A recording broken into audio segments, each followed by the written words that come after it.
Et bonjour à toutes et à tous et bienvenue dans cette vidéo exercice sur le chapitre 5 concernant le son en année de seconde. On va s'attaquer aujourd'hui à l'exercice numéro 2 où il y a donc un exercice sur la fréquence. Alors j'ai pris ma petite feuille de papier que je vais mettre ici juste à côté et je vais écrire dessus exercice 2. Voilà. Donc on a un son d'une période f égale 120 Hz, et on nous demande de calculer la période en secondes.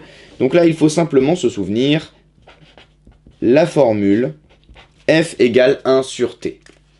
Donc dans cet exercice, nous connaissons f, et on nous demande de calculer t. Alors comment faire ici? Première chose, quand on vous demande de calculer quelque chose qui est en dessous de la barre de fraction, la première chose que vous devez faire, c'est le faire passer au-dessus. Parce que s'il est en dessous, vous n'allez pas calculer la valeur de t, vous allez calculer l'inverse de la valeur de t, ce n'est pas ce qui nous intéresse. Pour faire passer ça au-dessus, rien de plus facile, on va multiplier des deux côtés par t. Ce qui fait que le t ici va s'annuler, et nous aurons donc maintenant une nouvelle forme de cette formule qui est t fois f égale 1.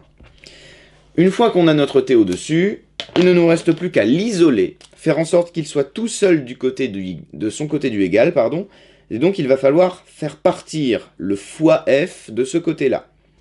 Pour faire partir le fois f, je peux faire absolument tout ce que je veux, mais je peux faire tout simplement donc le contraire de fois f, c'est-à-dire diviser par f. Sauf que je dois faire attention, tout ce que je fais à gauche, je dois faire exactement la même chose à droite, et donc à droite, je vais aussi faire diviser par f.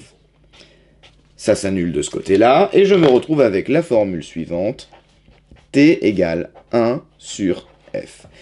Quand vous avez maîtrisé un peu cette gymnastique, vous pouvez aller beaucoup plus vite en faisant tout simplement, bon bah voilà, j'ai f égale à 1 sur t, si je veux calculer t, j'inverse ces deux valeurs et ça me donne t et non pas f.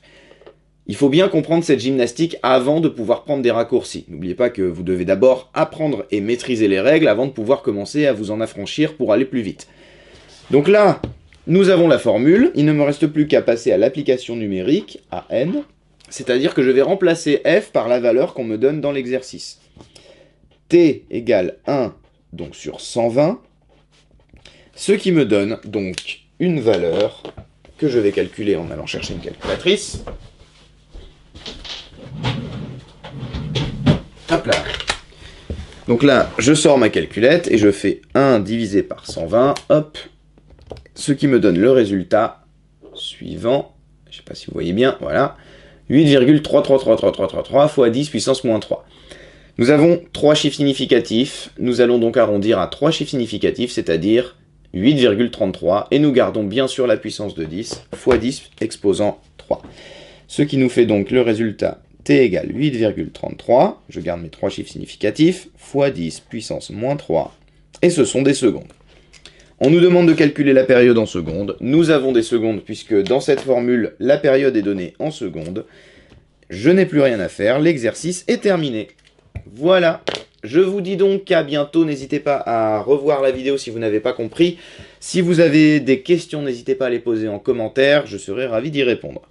Je vous dis au revoir, on se retrouve dans une prochaine vidéo qui va venir juste après pour l'exercice numéro 3. Au revoir.